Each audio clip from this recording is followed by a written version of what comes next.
잠언 14장 1절에서 19절까지입니다. 함께 봉독하겠습니다. 14장 1절. 지혜로운 여인은 자기 집을 세우되 미련한 여인은 자기 손으로 그것을 허느니라. 정직하게 행하는 자는 여호와를 경외하여도 패역하게 행하는 자는 여호와를 경멸하느니라. 미련한 자는 교만하여 입으로 매를 자청하고 지혜로운 자의 입술은 자기를 보전하느니라. 소가 없으면 구유는 깨끗하려니와 소의 힘으로 얻는 것이 많으니라. 신실한 증인은 거짓말을 아니하여도 거짓 증인은 거짓말을 뱉느니라.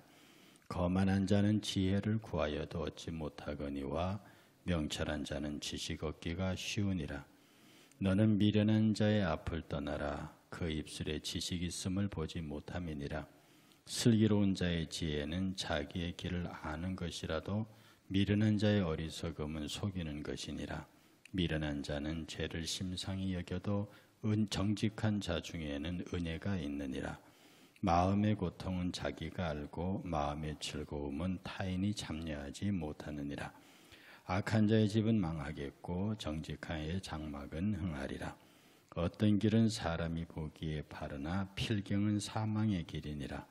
웃을 때에도 마음에 슬픔이 있고 즐거움의 끝에도 근심이 있느니라. 마음이 굽은 자는 자기 행위로 보응이 가득하겠고 선한 사람도 자기의 행위로 그러하리라. 어리석은 자는 온갖 말을 믿으나 슬기로운 자는 자기의 행동을 삼가느니라. 지혜로운 자는 두려워하여 악을 떠나나 어리석은 자는 방자하여 스스로 믿느니라. 노하기를 속히 하는 자는 어리석은 일을 행하고 악한 계교를 꾀하는 자는 미움을 받느니라. 어리석은 자는 어리석음으로 기업을 삼아도 슬기로운 자는 지식으로 면류관을 삼느니라.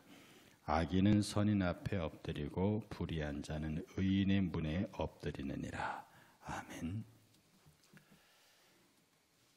성령이여 강림하사 나를 감화하시고 애통하며 회개한 마음 충만하게 하소서. 제가 강대상 뒤에 앉았다가 일어나면서 이 찬송이 생각났습니다. 성령이여 강림하사 나를 감화하시고 애통하며 회개할 마음 충만하게 하소서. 실제로 이 마음이 가장 지혜자의 마음입니다. 하나님 앞에 지혜로운 사람은 나의 도움이 하나님밖에 없다는 것을 절절히 깨달은 사람입니다.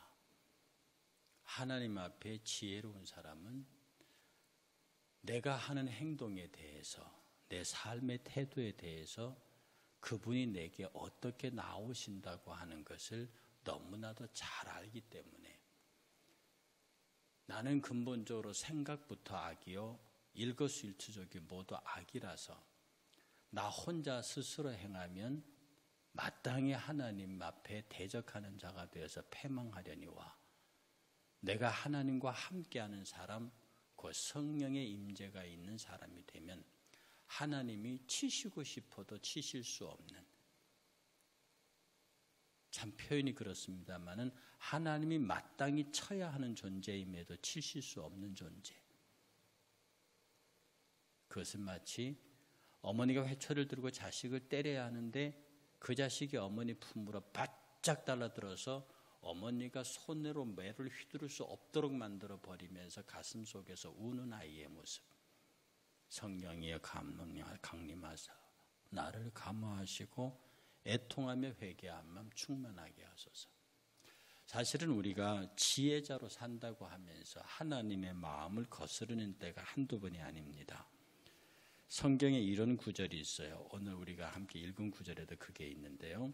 사무엘하 22장 26절에 가면 자비한 자에게는 주의 자비하심을 나타내시며 완전한 자에게는 주의 완전하심을 보이시며 깨끗한 자에게는 주의 깨끗하심을 보이시며 사악한 자에게는 주의 거스르심을 보이시는도다. 앞에서 자비한 자, 완전한 자, 깨끗한 자, 자비한 자에게는 주의 자비하심을, 완전한 자에게는 주의 완전하심을, 깨끗한 자에게는 주의 깨끗하심을 보이겠다. 그 말은 하나님 앞에서 자기가 자비를 행하고 하나님 앞에서 자기가 완전히 행하고 하나님 앞에 자기를 깨끗하게 하고 싶은 사람, 이 사람은 그렇게 할 수 있도록 해 주시겠다는 뜻입니다. 하나님 앞에서 내가 하나님의 백성답게 살기를 원하는 사람들, 그런 사람들은 그렇게 해 주시겠다. 왜? 하나님이 함께 하지 않으시면 그 누구도 자비하거나 깨끗하거나 완전한 삶을 살 수 없기 때문에 그렇습니다. 그래서 성령의 임재를 늘 간구하고 내가 그분이 일하시는 것에 도구가 되겠다고 고백하는 사람은 늘 하나님의 은혜와 능력이 함께해서 그가 곧 하나님 자체를 이 세상에 드러내는 존재로, 가장 복 있는 존재로 나타나게 하시겠다는 겁니다. 이게 진짜 지혜자의 모습이죠. 그래서 우리가 잠언을 읽으면서 지혜에 관한 여러 얘기, 우리 첫 부분에 나오는 지혜로운 여인은 자기의 집을 세우되 미련한 여인은 자기 손으로 그것을 헛느니라. 지혜로운 여인이 누굽니까? 우리가 읽었던 대로 그 자식들이나 살해하고 그 남편은 칭찬하기를 덕행 있는 여자가 많으나 그대는 모든 여자보다 뛰어난다고 말하는 그 여자는 누굽니까? 일명 지혜 있는 여자인데요. 모든 사람들에게 사랑받고 정말로 탁월하게 집안을 가꾸어내고 주변 사람들의 칭찬받을 수 있는 여인. 잠언 기자는 끊임없이 말하기를 이 모든 지혜와 능력이 하나님에게서부터 온다고 말합니다. 지혜로운 자는 자기 손으로 집을 세웁니다. 지혜로운 여인은 자기가 그 집을 세워갑니다.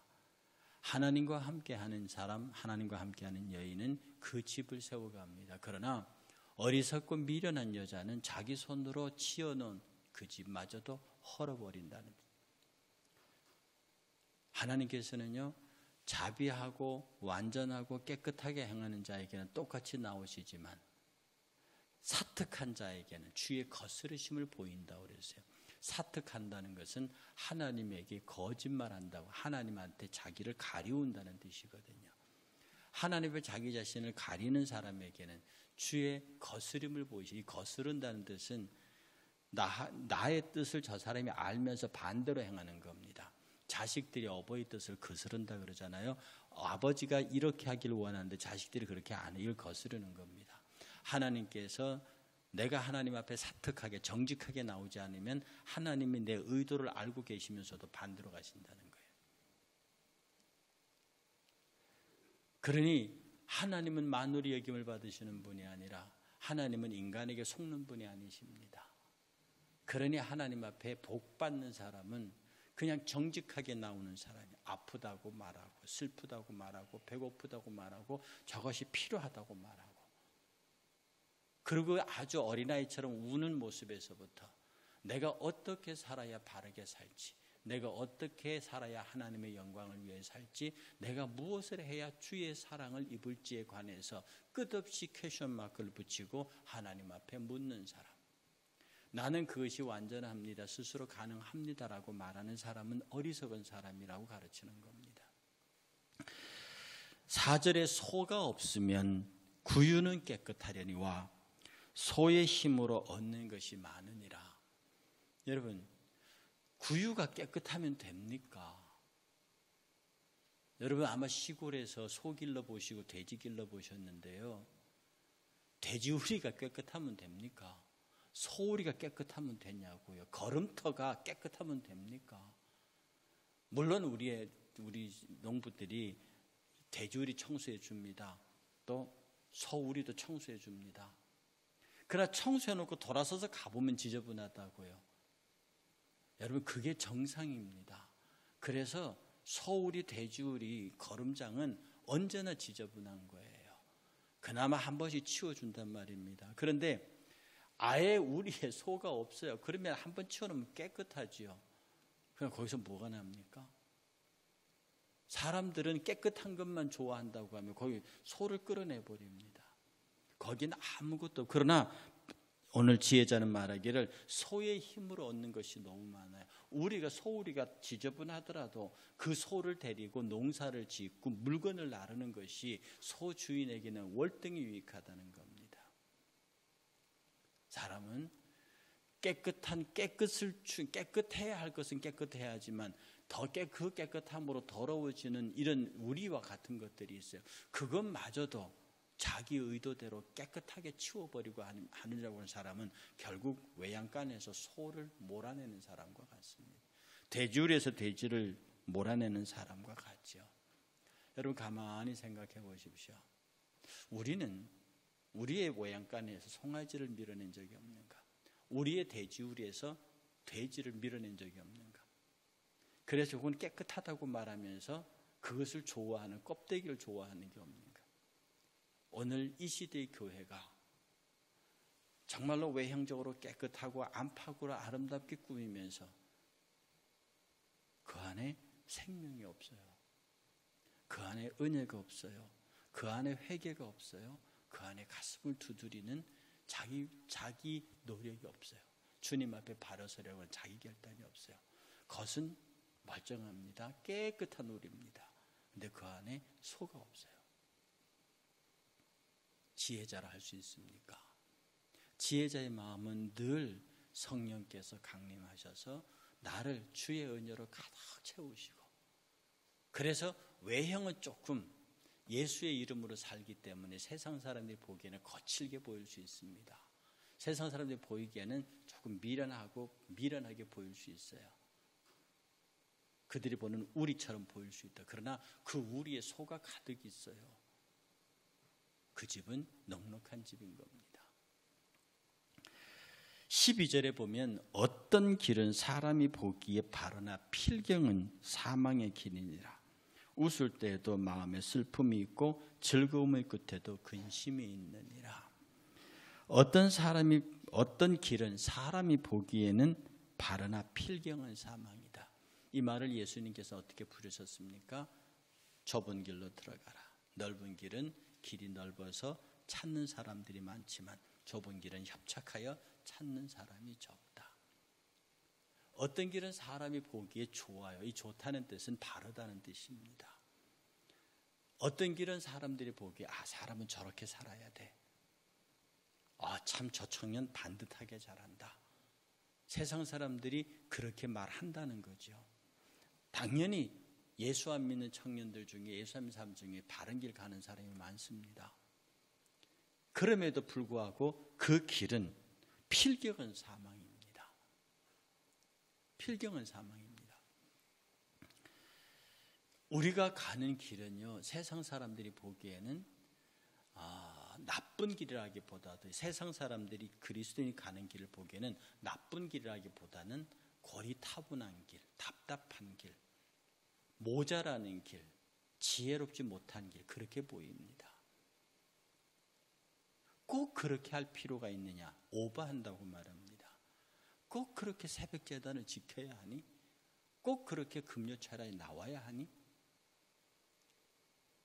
심지어 우리 그리스도인 중에서도 그렇게 말하기도 합니다.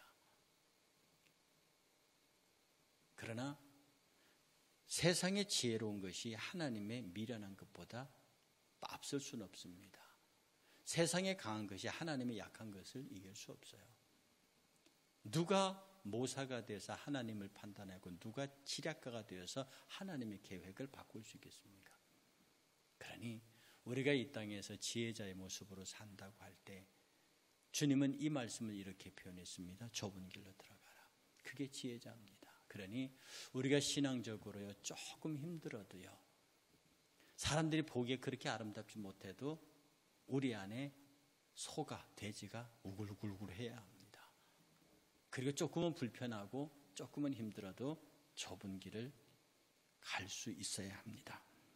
웃을 때에도 마음에 슬픔이 있고, 여러분, 내가 웃는 게 아니야, 그 말 아십니까? 정말 웃는 게 아닌 게 인생이 많습니다. 어쩌면 그것이 모든 사람들의 실질적인 현상이기도 하죠. 웃을 때에도 마음에 슬픔이 있고 즐거움의 끝에도 근심이 있느니라. 이거 여러분요, 이 말은 여러분들이 당연하게 받아들이면서 내가 지금 웃고 있으나 내 마음속에 슬픔이 있고 즐거움의 끝에도 내 그 근심이 있을 것이라는 것을 미리 알기 때문에 내 기쁨도 지금 나의 즐거움도 그리스도와 함께하는 성령의 강림하심을 통해서 지금 내가 누리고 있는 웃음과 내가 누리고 있는 즐거움도 성령님과 함께 갈 필요가 있습니다. 성령님은 늘 근심의 기도 제목에 울고불고하는 모습, 내 연약한 모습만 드러내서 성령께서 나를 도우시, 이것만 아니고 우리의 작은 웃을 것까지, 나의 작은 즐거움까지도 성령님과 같이 해야 합니다. 그게 지혜자거든요. 그래서 오늘 이 아침에 여러분 이 말씀을 깊이 묵상하시고 하루를 적용하시면서 하나님, 내게 지혜의 성령, 나로 하여금 회개할 때 회개하게 하시고 감사할 때 감사하게 하시고 기뻐하게 기뻐하게 하셔서 주의 마음을 읽게 하십시오. 머릿속에 꼭 기억하십시오. 하나님, 내가 주의 마음을 읽게 하시고 주의 마음을 본받게 하시고 그리고 그 주의 마음을 읽어 주의 뜻대로 살 수 있도록 내가 성령에 충만한 사람이 되게 해 주옵소서. 참으로 복 있는 하루가 되시기를 주의 이름으로 축복합니다.